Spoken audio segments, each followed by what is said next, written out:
Sir నాకు నిద్రలో వీర్యం పడిపోతుంది, దానివల్ల నాకు బాడీలో రక్తం తగ్గిపోతుంది, నేను వీక్ అయిపోయాను, నేను ఒకప్పుడు ఇన్ని కేజీలు ఉండేవాడిని, ఇప్పుడు బరువు తగ్గిపోయి ఇలా ఉన్నాను అని చాలామంది మా దగ్గరికి వస్తూ ఉంటారు.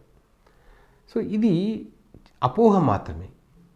అసలు వీర్యం అనేది మనకు బాడీలో అంటే మన నోట్లో లాలాజలం ఎలా అయితే అంటే సెలవ ఎట్లయితే రోజు ఉత్పత్తి అవుతూనే ఉంటుందో వీర్యం కూడా ప్రతిరోజు ఉత్పత్తి అవుతూనే ఉంటుంది. ప్రతిరోజు కొన్ని మిలియన్స్ ఆఫ్ స్పెర్మ్స్ అనేది ఉత్పత్తి అవుతూనే ఉంటాయి.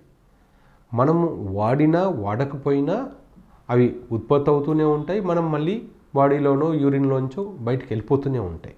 అంతేగాని మనం దాగనివి ఈ వీర్యకణాలు.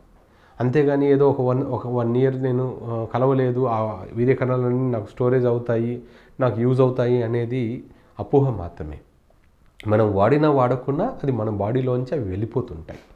సో నిద్రలో రావడం అనేది ఒక టైప్ ఆఫ్ డిశ్చార్జ్. అంటే ఏదైతే బాడీలో అక్యూములేట్ అయిపోయిందో స్పెర్మ్, ఎవరైతే మాస్టర్బేట్ చేస్తున్నారో రెగ్యులర్గా, ఎవరైతే అంటే రెగ్యులర్గా సెక్స్ చేస్తున్నారో వాళ్ళలో ఏమవుతుందంటే ఎప్పటికప్పుడు ఆ స్పెర్మ్ రిజర్వాయర్ నుంచి స్పెర్మ్ అనేది వెళ్ళిపోతుంటుంది. కాబట్టి వాళ్ళకు నైట్ ఫాల్ అనేది చాలా తక్కువగా ఉంటుంది.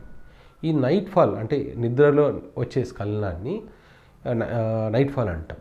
ఈ నైట్ ఫాల్ అనేది ఎవరైతే అసలు మాస్టర్బేషనే చేయరో, ఎవరికైతే హార్మోన్స్ బాగుంటాయో వాళ్ళకు నైట్ నిద్రలో ఒక కళల రూపంలో కానీ అంటే సెక్స్ గురించి కళలు రావడము, ఆ టైంలో స్పెర్మ్ రిలీజ్ అయిపోవడం అనేది చాలా కామన్ ఫినామినా. ఎందుకంటే బాడీలో ఉన్న స్పెర్మ్ బయటికి వెళ్ళడానికి ఇది ఒక మార్గం మాత్రమే. కొంతమందికి అలా రాకున్నా కూడా వాళ్ళు యూరిన్కి వెళ్ళినప్పుడు, మార్నింగ్ మోషన్కి వెళ్ళినప్పుడు అది యూరిన్లో కలిసిపోయి వాళ్ళకి తెలియకుండానే కలిసిపోయి కూడా బయటికి వెళ్తూ ఉంటుంది.